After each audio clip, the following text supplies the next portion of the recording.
You probably grew up believing that freedom meant getting rich enough to say no, that it meant retiring early, ditching the alarm clock, and never having to explain yourself to anyone ever again. That's the dream, right? But Marcus Aurelius, an emperor, a man who literally ruled the Roman Empire, would have looked you in the eye and told you something entirely different. He would have told you that you can sit on a throne, command armies, have the world kneel to your name, and still be a prisoner. Not to chains or bars, but to your own mind. Because real slavery doesn't always look like suffering. Sometimes it looks like success. It looks like ambition with a polished smile. It looks like achievement, respect, a reputation you worked years to build. But now you can't breathe without maintaining. You get up early, you grind, you do what you're supposed to, you tick the boxes, you nod, smile, and play your part. But deep down, you're exhausted. You own the car, but the debt owns your decisions.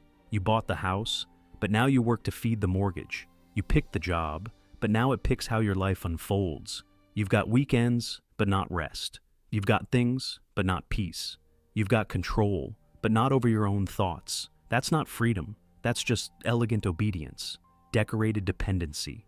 It's a trap, one that wears a suit and calls itself a life well lived. And the worst part? Most men never stop to question it because it looks like winning. You hit the milestones, marriage, career, house, retirement fund, and wonder why you still feel like something's missing. You've built everything you were told to build, but inside, you're restless, unsettled, watched, owned. Marcus had a different compass. He believed no man is truly free if his peace depends on anything outside of his control.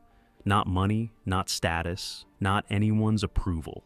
And that's where this journey starts. We're not chasing the freedom that can be bought.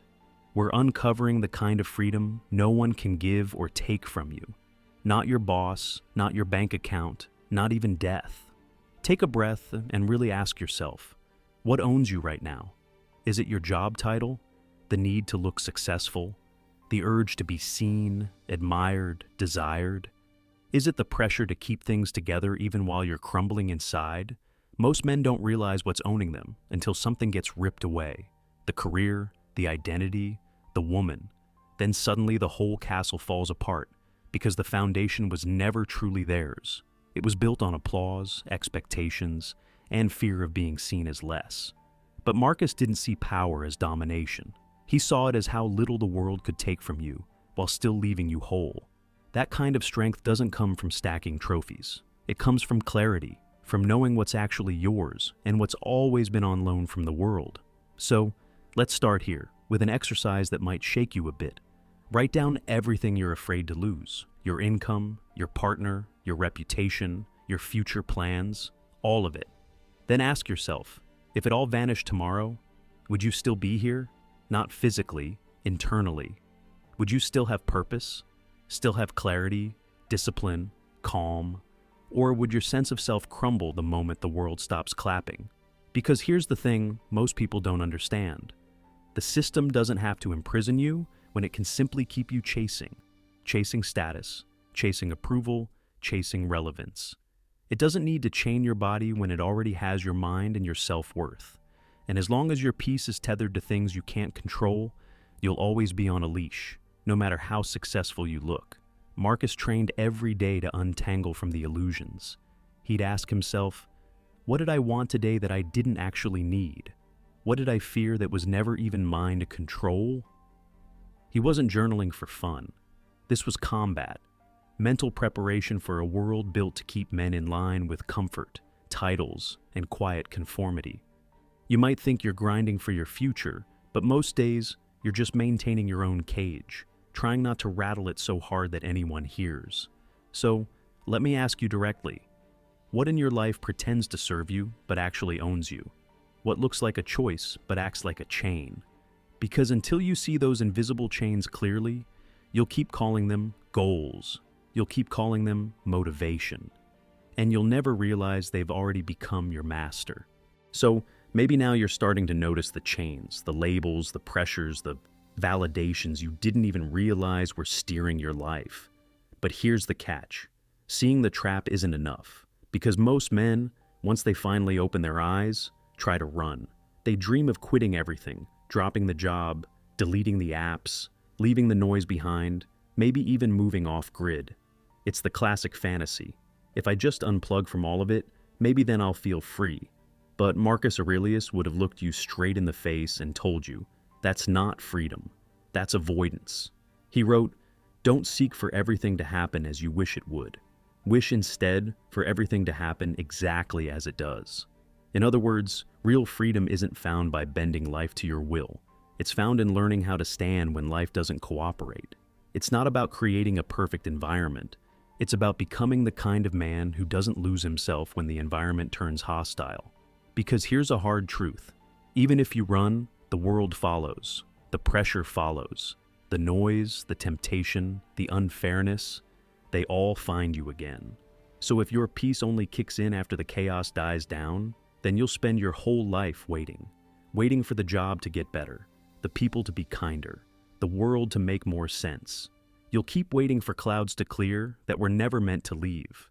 Marcus didn't teach escapism. He taught endurance, not blind tolerance, but trained awareness, a kind of inner posture that holds its shape, no matter how hard life tries to bend it.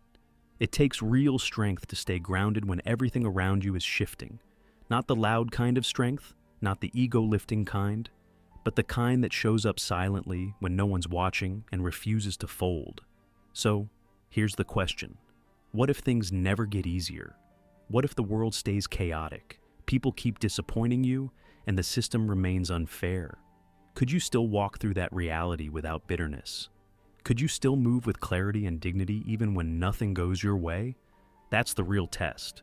Because the most grounded man is not the one who thrives when life is easy. It's the one who keeps his head, his focus, and his direction, when everything around him is screaming for him to lose it.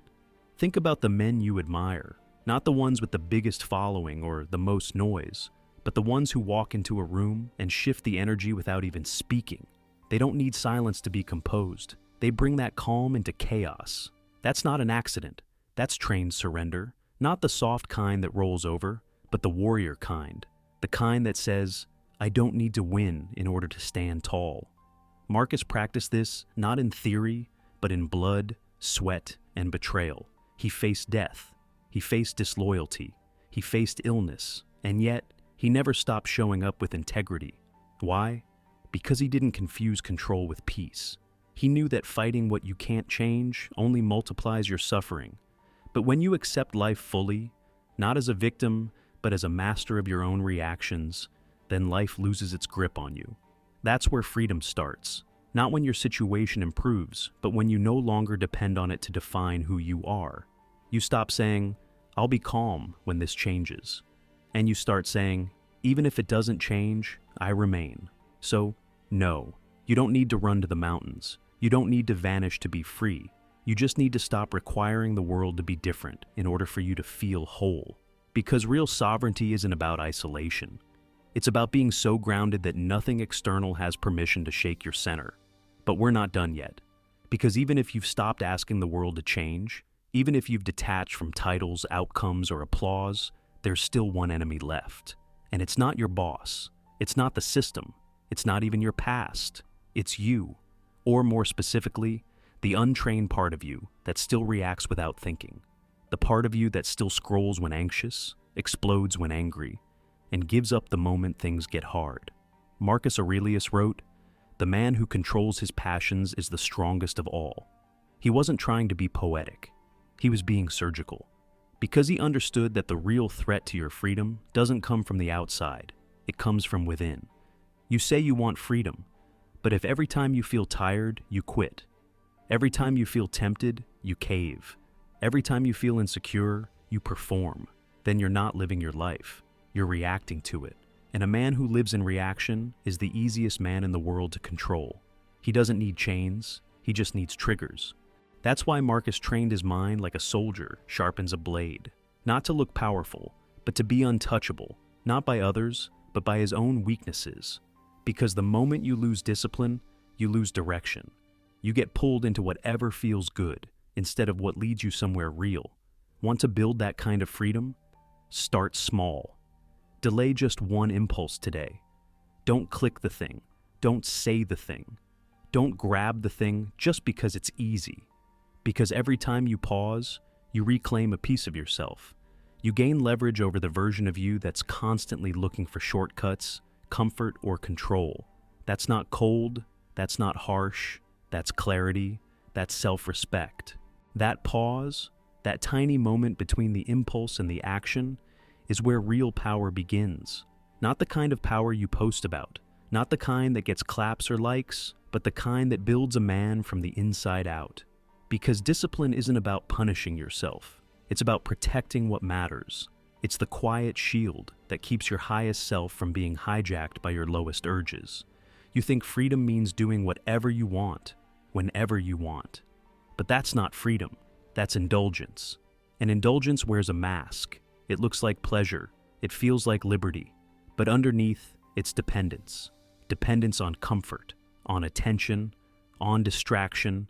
And the man who depends on those things, he's not free. He's a puppet with invisible strings pulled by anything that promises quick relief. That's why Marcus didn't just talk about virtue, he lived it, even when no one was watching, especially when no one was watching. Because he understood something that modern men forget. The strongest chains are the ones that feel good. The praise, the dopamine, the validation disguised as support. But just because it feeds you doesn't mean it frees you. And the moment you need something outside of yourself to feel okay inside, that's when you stop being the author of your life. That's when you become someone else's script. So, here's the challenge. Pick one part of your life, just one, where you know emotion still makes the decisions. And this week, don't fix it, don't control it, just observe it. Watch how you react. Notice what triggers the impulse. And in that pause, feel the space where you get to choose a different response. Because that space, that breath, is where you stop being programmable. It's where you stop being automatic. It's where you start becoming free. Because Marcus didn't become unshakable by avoiding temptation. He became unshakable by facing it, fully, calmly, and without giving in. That's what real discipline is. Not denying your humanity, but refusing to be ruled by it. Not suppressing emotions, but making sure they don't steer the ship. And if you think you're done, if you think you've mastered this just because you've detached from comfort, rejected validation, and trained your reactions, there's still one last illusion that owns more men than all the others combined: the need to be seen. Not just seen as successful, but seen as disciplined, as wise, as free. It's sneaky. You meditate, read Stoic philosophy, live simply, and still, deep down, you hope someone notices. You hope someone says, "Man, he's really got it figured out." But that hope, that hunger to be admired, that's the ego in disguise. That's the performance sneaking back through the back door. Marcus Aurelius warned against this trap too. He said, "It's not the man who has too little, but the man who craves more that is poor." And that craving doesn't just apply to money. It applies to attention, to recognition, to that subtle need for applause that turns virtue into a stage act. The ego doesn't care how evolved you are. It'll wear your discipline like a costume if it means staying admired. And the man who needs admiration to feel real will always be a slave to the audience. That's not power, that's dependency. Dressed up in robes and rituals. So, pause and ask yourself, if no one saw you today, would you still live the same way? Would you still hold your boundaries, speak your truth, take care of your body, sharpen your mind? Or are you building an identity that only feels whole when it's witnessed? Because needing to be seen is just another leash. A golden one, maybe, but a leash all the same. And the scariest part? People will cheer you for building that cage. They'll clap for your curated image. They'll validate your performance. But Marcus didn't live for applause. He lived for alignment, with reason, with truth, with virtue. And he wrote not for followers, but for himself. Alone, in silence, with no audience. That's what freedom looks like. So, this week, ask yourself, what are you doing just to be admired? What part of your life depends on being noticed? And if no one ever clapped again, would you keep doing it? Because freedom isn't about being admired by everyone. It's about being owned by no one. Especially not the voice in your head constantly asking, "Am I enough yet?" And even if you break free from validation, even if you stop performing, There's one more weight that keeps most men shackled: their stuff, their schedule, their endless comparison, the illusion of needing more. Marcus Aurelius said, "The more we value things outside our control, the less control we have." And modern life, it's built on valuing exactly those things: the job title, the luxury, the lifestyle, the social status. But the more you gather, the more you fear losing. And the more you fear losing, the easier you are to manipulate. You want freedom? Start subtracting. Let go of the things the world can take away. Marcus lived simply not because he had to, but because he refused to be ruled by more. He didn't decorate his life with possessions that needed guarding. He built a life that needed nothing but integrity. That's what you can start building right now.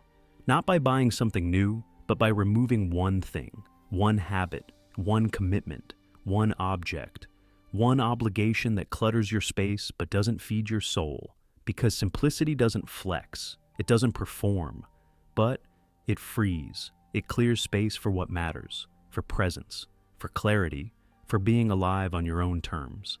And when you've let go of everything that pretends to serve you, there's one final fear left, the one no man wants to talk about: death. We run from it. We cover it with busyness. We pretend it's far off, until it's not. But Marcus Aurelius didn't run from death. He greeted it like a companion. Every day he'd remind himself, you could leave life right now.